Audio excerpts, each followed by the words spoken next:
The Flower Adornment Sutra. Archive.org. Translated in the Tang Dynasty by the Tripitaka Master Shramana Shikshananda of Khotan. A translation of the Avatamsaka-Sutra by Thomas Cleary, 1993. Book 25, A. 10 Dedications.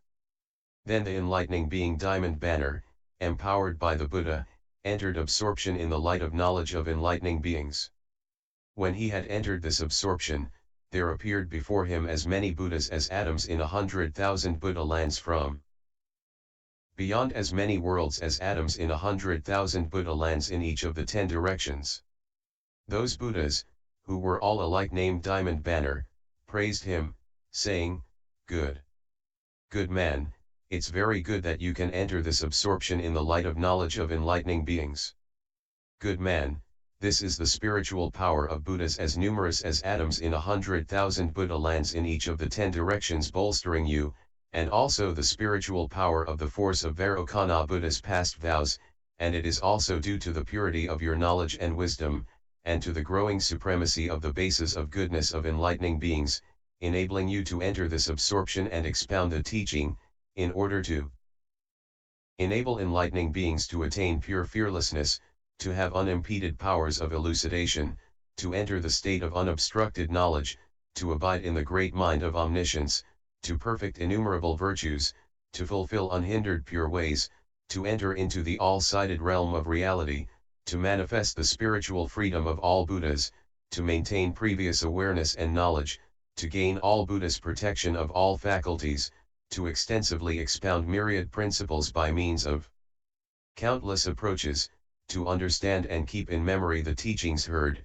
to embrace all the foundations of goodness of enlightening beings, to accomplish the aids to the path transcending the world, to prevent omniscient knowledge from dying out, to develop great vows, to interpret true meanings, to know the realm of reality, to cause all enlightening beings to rejoice, to cultivate the equal roots to goodness of all Buddhas, to protect and maintain the lineage of all enlightened ones, that is, you expound the 10 dedications of enlightening beings.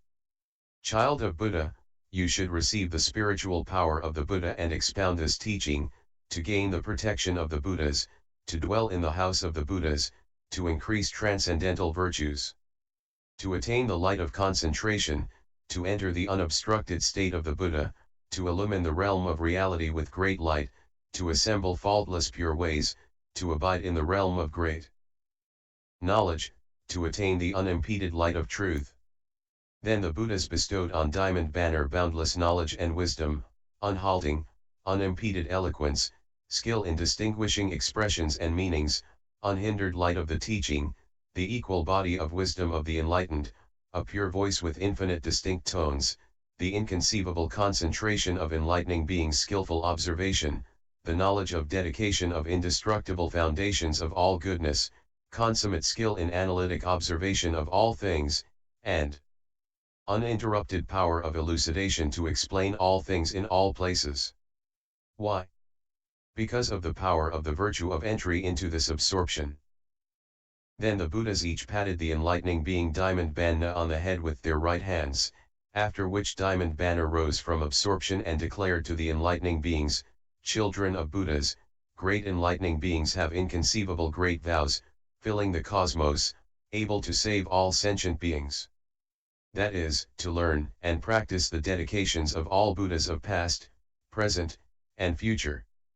How many kinds of dedication have the great enlightening beings? Great enlightening beings have 10 kinds of dedication, which are expounded by the Buddhas of past, present, and future. What are they? Dedication to saving all sentient beings without any mental image of sentient beings. Indestructible dedication. Dedication equal to all Buddhas. Dedication reaching all places. Dedication of inexhaustible treasuries of virtue. Dedication causing all roots of goodness to endure. Dedication equally adapting to all sentient beings. Dedi-cation with the character of true thusness. Unattached, unbound, liberated dedication. Boundless dedication equal to the cosmos. These are the 10 kinds of dedication of great enlightening beings, which the past, future, and present Buddhas have, will, and do expound. What is the great enlightening being's dedication to saving all sentient beings? The enlightening beings practice transcendent giving, purify transcendent discipline, cultivate transcendent forbearance, arouse transcendent energy, enter transcendent meditation, abide in transcendent wisdom, great compassion, great kindness, great joy, and great equanimity.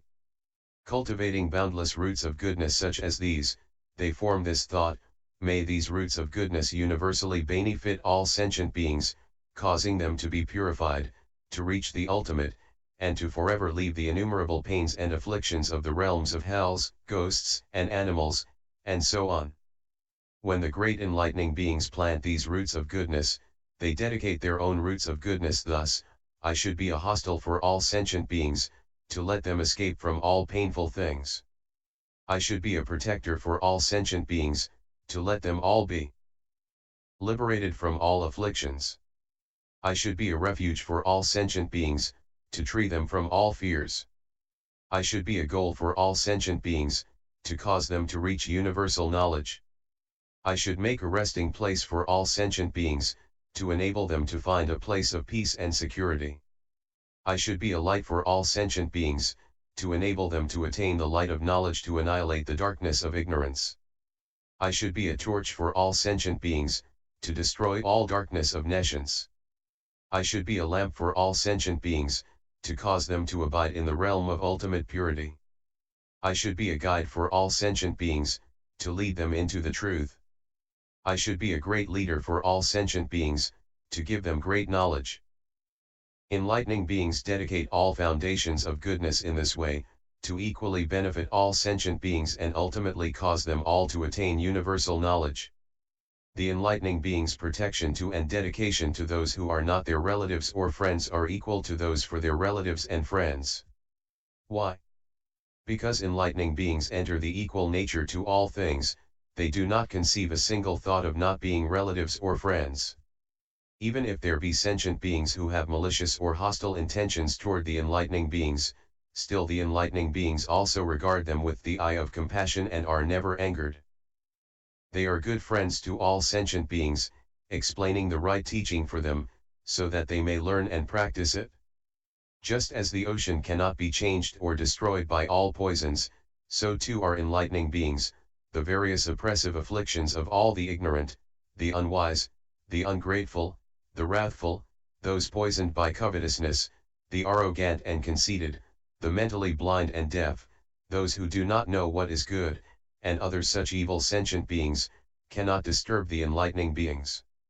Just as the sun, appearing in the world, is not concealed because those who are born blind do not see it, and is not hidden by the obstruction of such things as mirages, eclipses, trees, high mountains, deep ravines, dust, mist, smoke, or clouds, and is not concealed by the change to seasons, so also are the enlightening beings. They have great virtues, their minds are deep and broad, they observe with true mindfulness, without boredom, because they want ultimate virtue and knowledge. Their minds aspire to the supreme truth, the light of truth illumines everywhere and they perceive the meanings of everything. Their knowledge freely commands all avenues of teaching, and in order to benefit all sentient beings they always practice virtuous ways, never mistakenly conceiving the idea of abandoning sentient beings. They do not reject sentient beings and fail to cultivate dedication because of the meanness of character of sentient beings, or because their erroneous views, ill will, and contusion are hard to quell. The enlightening beings just array themselves with the armor of great vows of enlightening beings, saving sentient beings without ever retreating. They do not withdraw from enlightening activity and abandon the path of enlightenment just because sentient beings are ungrateful. They do not get sick of sentient beings just because ignore amuses altogether give up all the foundations to goodness which accord with reality, or because they repeatedly commit excesses and evils which are hard to bear. Why? Just as the sun does not appear in the world for just one thing, so too the enlightening beings do not cultivate roots of goodness and dedicate them to complete perfect enlightenment just for the sake of one sentient being, it is in order to save and safeguard all sentient beings everywhere that they cultivate roots to goodness and dedicate them to unexcelled complete perfect enlightenment. In the same way, it is not to purify just one Buddha land, not because of belief in just one Buddha, not just to see one Buddha, not just to comprehend one doctrine, that they initiate the determination for great knowledge and dedicate it to unexcelled complete perfect enlightenment. It is to purity all Buddha lands, out of faith in all Buddhas, to serve all Buddhas, to understand all Buddha teachings, that they initiate great vows, cultivate the foundations of goodness, and dedicate them to unexcelled complete perfect enlightenment. Enlightening beings, focusing on all the Buddha teachings, develop a broad mind and great determination, a determination never to retreat, and through measureless eons cultivate and collect rare, hard to obtain mental jewels, all equal to those to all Buddhas.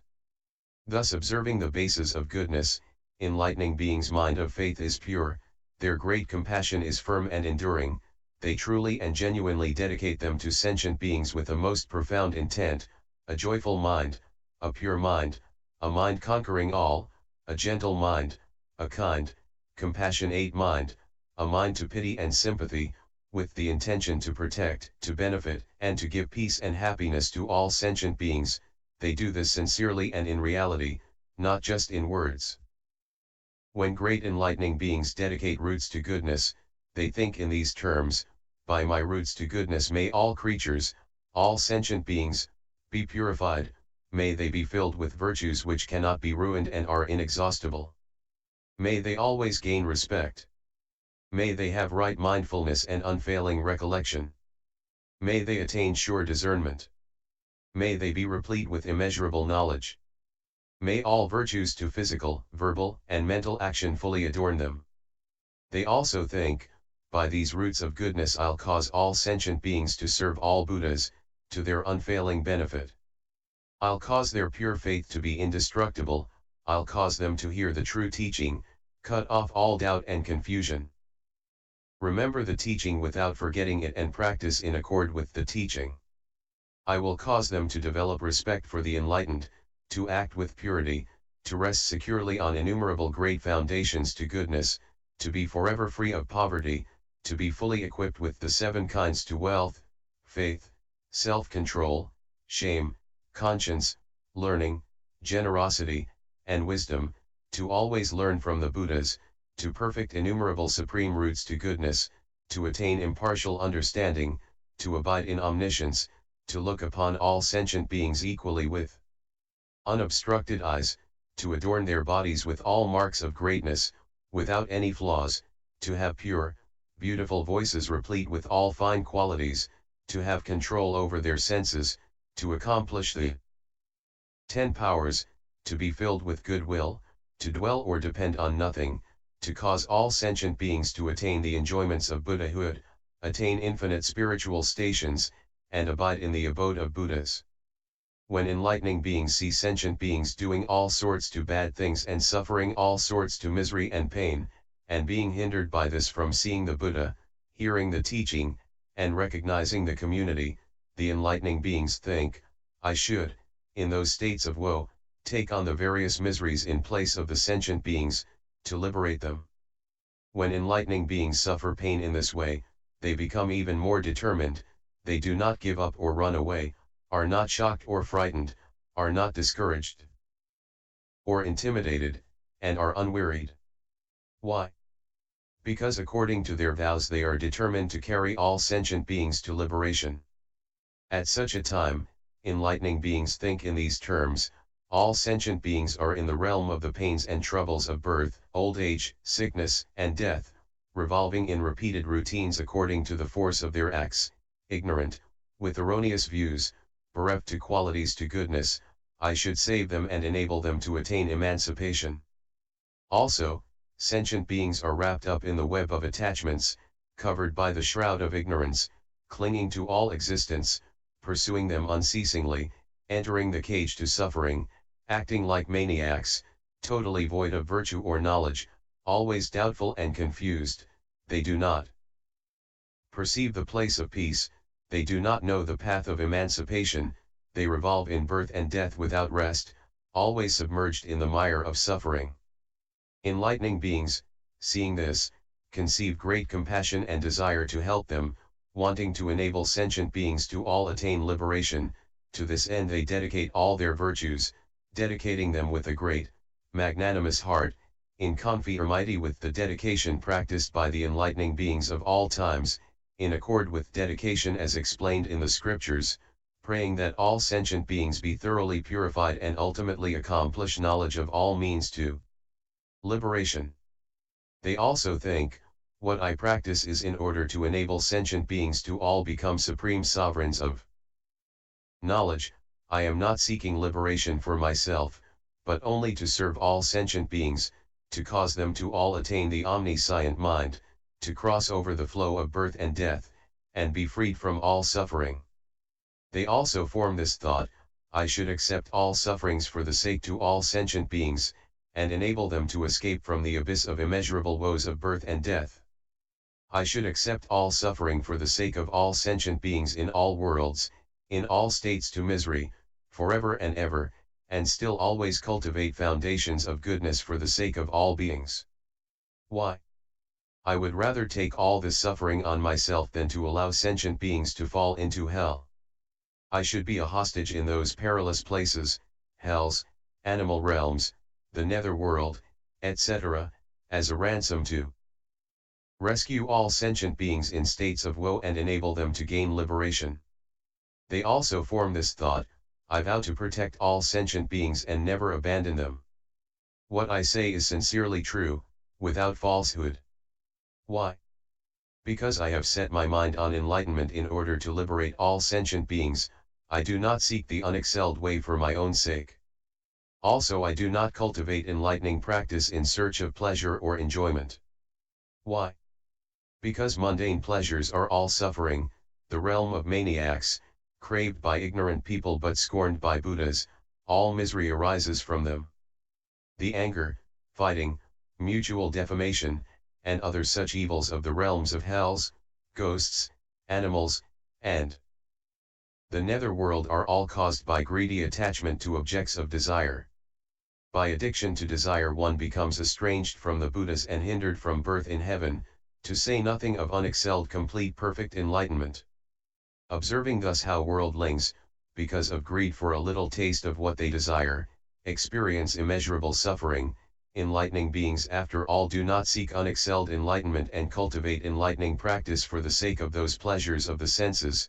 It is only to bring peace and comfort to all sentient beings that they set their minds on enlightenment and practice to fulfill their great vows to cut sentient beings' halter of miseries and enable them to attain liberation. Great enlightening beings also form this thought, should dedicate roots of goodness in this way to enable all sentient beings to attain ultimate bliss, beneficial bliss, the bliss of non-reception, the bliss of dispassionate tranquility, the bliss of non-dependence, the bliss of imperturbability, immeasurable bliss, the bliss of not rejecting birth and death yet not regressing from nirvana, undying bliss, and the bliss of universal knowledge. They also think, I should be for all sentient beings as a charioteer, as a leader, holding the torch of great knowledge and showing the way to safety and peace, freeing them from danger, using appropriate means to inform them of the truth, and also, in the ocean of birth and death, be as a skillful ship's captain who knows all, to deliver sentient beings to the other shore. In this way do great enlightening beings dedicate all their basic virtues, that is, they save all sentient beings by employing means appropriate to the situation to cause them to emerge from birth and death, serve and provide for all the Buddhas, attain unhindered, omniscient knowledge, abandon all maniacs and bad associates, approach all enlightening beings and good associates, annihilate all error and wrongdoing, perfect pure behavior, and fulfill the great practical vows and innumerable virtues of enlightening beings. When great enlightening beings have properly dedicated their roots of goodness, they form this thought, many suns do not appear because of the multitude of sentient beings in the 4 continents, only one sun appears, yet it can shine on all sentient beings. Also, sentient beings do not know the day and night, or travel, or see, or carry out their work by the light of their own bodies, The accomplishment of these things all depends on the emergence of the sun, yet the sun is only one, not two. In the same way, great enlightening beings, cultivating and amassing roots of goodness, thinking as they dedicate them, sentient beings cannot save themselves, how can they save others? Only I alone have this unique determination. They cultivate and amass roots of goodness and dedicate them in this way, that is to liberate all sentient beings, to illumine all sentient beings, to guide all sentient beings, to enlighten all sentient beings, to watch over and attend to all sentient beings, to take care of all sentient beings, to perfect all sentient beings, to gladden all sentient beings, to bring happiness to all sentient beings, and to cause all sentient beings to become freed from doubt. Great enlightening beings also think, I should be like the sun, shining universally on all without seeking thanks or reward, able to take care of all sentient beings even if they are bad, never giving up my vows on this account, not abandoning all sentient beings because one sentient being is evil, just diligently practicing the dedication of roots of goodness to cause all sentient beings to attain peace and case. Even if my roots of goodness be few, I embrace all sentient beings and make a great dedication with a joyful heart. If one has roots of goodness but does not desire to benefit all sentient beings, that's not called dedication. When every single root of goodness is directed toward all sentient beings, that is called dedication. They cultivate dedication to place sentient beings in the true nature of things where there is no attachment, dedication seeing that the intrinsic nature of sentient beings doesn't move or change, dedication without depending on or grasping dedication, dedication without attachment to the appearances of roots of goodness, dedication without false ideas about the essential nature of consequences of actions, dedication without attachment to the characteristics of the 5 clusters of material and mental existence. Dedication without destroying the characteristics of the 5 clusters, dedication without grasping action, dedication without seeking reward, dedication without attachment to causality, dedication without imagining what is produced by causality, dedication without attachment to reputation, without attachment to location, dedication without attachment to unreal things, dedication without attachment to images of sentient beings, the world, or mind, dedication without creating delusions of mind, delusions of concepts, or delusions of views, dedication without attachment to verbal expression, dedication observing the real true nature of all things, dedication observing the aspects in which all sentient beings are equal, dedication stamping all roots of goodness with the seal of the realm of truth, dedication observing all things dispassionately. They understand that all things have no propagation and that roots of goodness are also thus, they observe that things are non-dual, unborn, and unperishing, and that so is dedication. Dedicating such roots of goodness, they cultivate and practice pure methods of curing spiritual ills. All of their roots of goodness are in accord with transcendental principles, but they do not conceive of them dualistically. It is not in their deeds that they cultivate omniscience, yet it is not apart from deeds that they are dedicated to omniscience. Omniscience is not identical to action, but omniscience is not attained apart from action either. Because their action is pure as light, the consequences are also pure as light. Because the consequences are pure as light, omniscience is also pure as light. Detached from all confusions and thoughts of self and possession, they know perfectly in this way and skillfully dedicate all roots of goodness. When enlightening beings practice dedication in this way, liberating sentient beings ceaselessly, they do not dwell on appearances, but though they know that in all things there is no action and no consequence, yet they can skillfully produce all deeds and consequences, without opposition or contention. In this way they expediently practice dedication. When enlightening beings practice dedication in this way, they are free from all faults and are praised by all Buddhas. This is called the great enlightening being's first dedication, saving all sentient beings without any image or concept of sentient beings.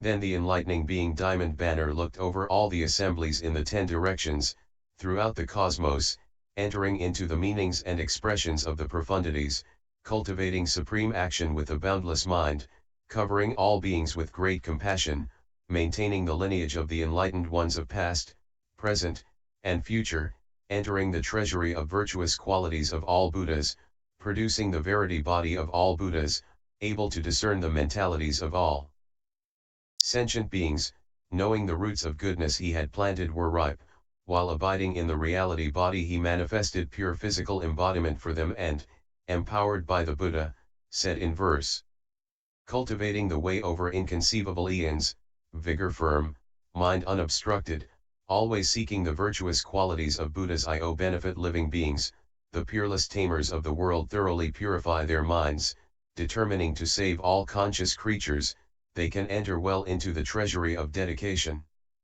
Their courageous power of energy complete. Their knowledge clear, their minds pure, they rescue all beings everywhere, their minds enduring, unperturbed.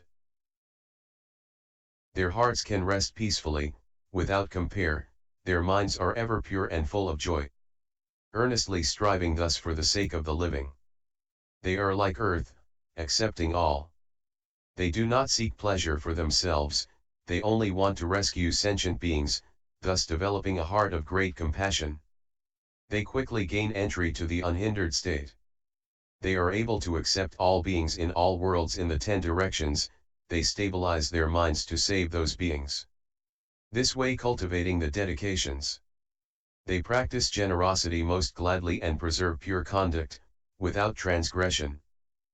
Their intrepid, vigorous mind unstirred, they dedicate this to enlightened omniscience. Their mind is boundlessly broad. Their forbearance is stable, unshakable, their meditation is most profound, always illumining. Their wisdom's inconceivably subtle. In all worlds in the 10 directions they fully cultivate pure practices, all these virtues they dedicate to the peace and happiness of all conscious beings. The great heroes diligently practice good works. Measureless, boundless, uncountable, all these they use to benefit sentient beings and cause them to abide in inconceivable supreme knowledge. To act for the benefit of all sentient beings they spend inconceivably many eons in hells, this they do without wearying or shrinking back, always practicing dedication with courage and decision. They do not seek form, sound, smell or taste. And they do not seek nice feelings, it is just to liberate all living beings that they always seek supreme knowledge. Their knowledge and wisdom are pure as space, they practice boundless enlightening acts, the practical methods the Buddhas carry out those people always practice and learn.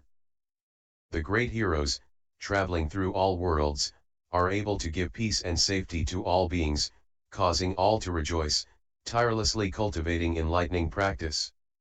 Destroying all mental poisons, contemplating and cultivating highest knowledge, they do not seek comfort for themselves, they only wish that sentient beings be freed from pain. These people's dedication is ultimate, their hearts are always pure and free from poison, entrusted by the Buddhas of all times, they dwell in the citadel of the loftiest teaching. They are never attached to forms or to sensations, perceptions, habits, or consciousness, their minds have forever transcended existence, while all their virtues they dedicate to others. All the sentient beings seen by the Buddhas they take into their care, without exception, vowing to enable them all to be liberated, for them do they strive, with great joy. Their minds are constantly stable, their knowledge and wisdom's incomparably vast. Truly mindful, free from ignorance, they're always calm, and all their deeds are totally pure. Those enlightening beings, while in the world, are not attached to any internal or external phenomena, like the wind traveling unhindered through the sky is the function of the great being's mind.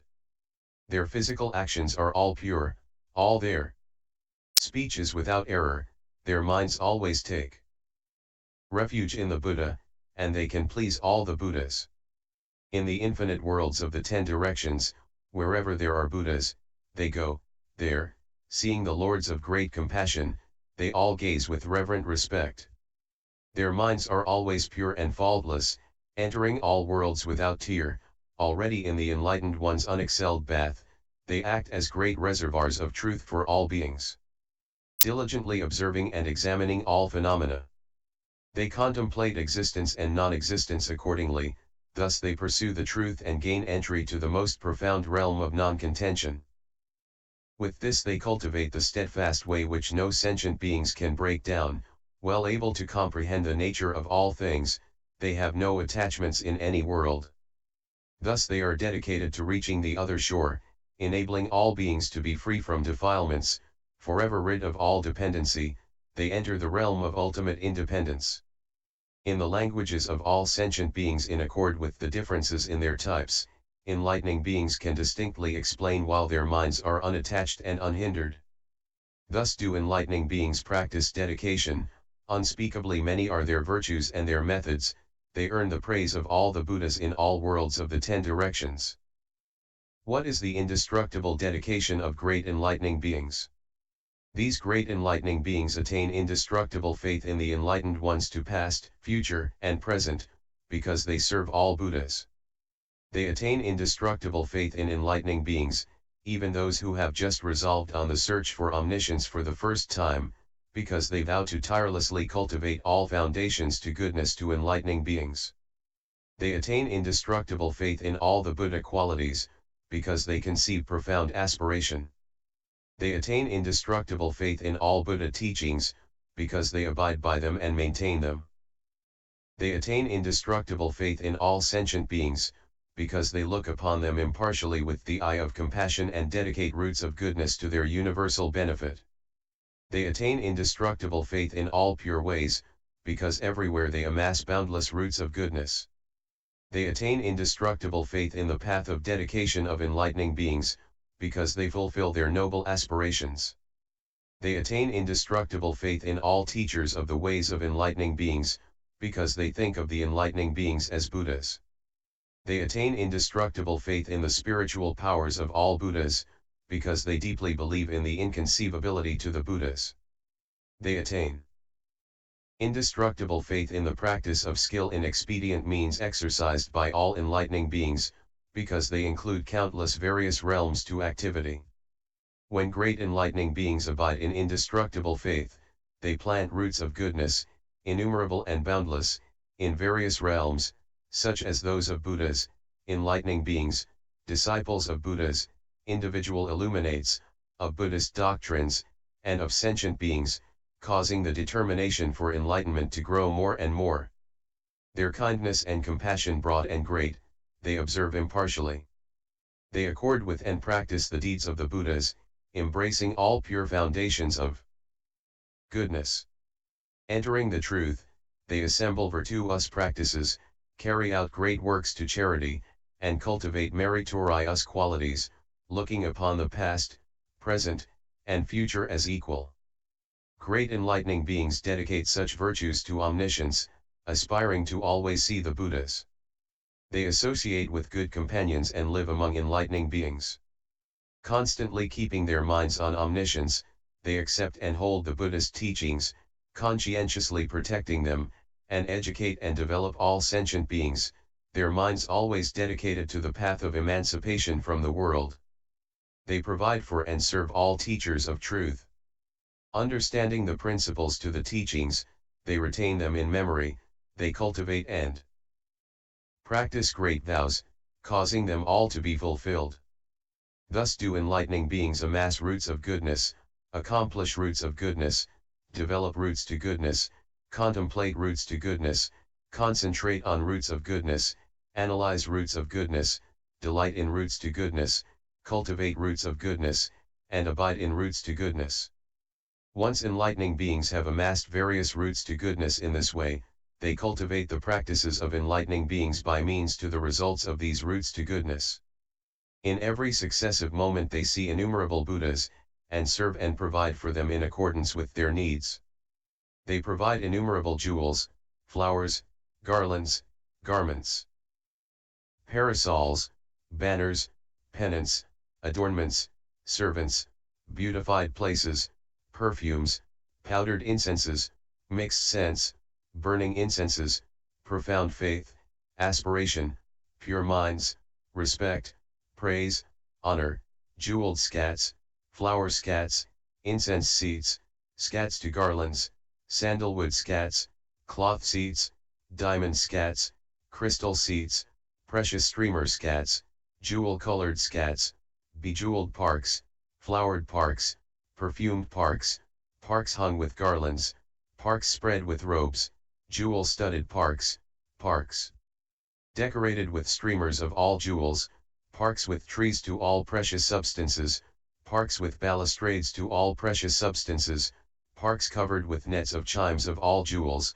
palaces with all precious substances, palaces with all kinds to flowers, palaces with all kinds of incenses, palaces with all kinds of garlands, palaces to all kinds of sandalwood, palaces with stores to all kinds to aromatic resins, palaces of all kinds of diamonds, palaces of all kinds to crystals, all extraordinarily fine, surpassing those of the heavens, innumerable trees of mixed jewels, trees of various fragrances, trees of precious raiment, trees to music, trees to fascinating jewels, trees of gem-studded streamers, trees to precious rings, trees adorned with banners, pennants, and canopies with the fragrances to all flowers, such trees, with luxuriant foliage interreflecting, adorn the palaces. The palaces also are adorned with countless lattices, windows, doors, balconies, crescents, and drapes, countless nets of gold covering them, countless perfumes wafting throughout them scenting everything, and countless robes spread on the ground. Enlightening beings reverently present these offerings with pure-minded respect to all Buddhas for countless, incalculable cons, never retreating, never ceasing, and after each Buddha dies they also respectfully make similar offerings to all their realities, in order to induce all sentient beings to develop pure faith, to embody all foundations of goodness, to be freed from all suffering, to have broad understanding, to be arrayed with great adornments, to be arrayed with infinite adornments, to consummate all their undertakings, to know how rare it is to meet a Buddha in the world, to fulfill the immeasurable power of the enlightened, to adorn and make offerings to the tombs and shrines of Buddhas, and to maintain the teachings of all Buddhas. Their offerings to living Buddhas and to their relics after death could never be fully told of even in an incalculable period to time. Such cultivation and accumulation to immeasurable virtue is all to develop and mature sentient beings, without retreating, without ceasing, without wearying, without clinging, free from all mental images, without stopping anywhere, forever beyond all dependence, detached from self and anything pertaining to a self.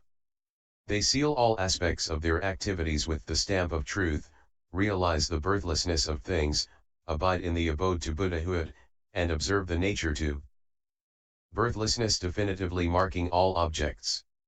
In the care to the Buddhas, they set their minds on dedication, dedication in accord with the essential nature to things, dedication entering into the uncreated truth yet perfecting created expedient methods, dedication to techniques discarding attachments to concepts to phenomena, dedication abiding in countless enlightening skills, dedication forever departing from all realms to existence, dedication to expedient application of practices without sticking to forms, dedication embracing all foundations of goodness, great dedication purifying the acts to all enlightening beings, dedication rousing the will for enlightenment, dedication living with all bases to goodness, dedication fulfilling supreme faith.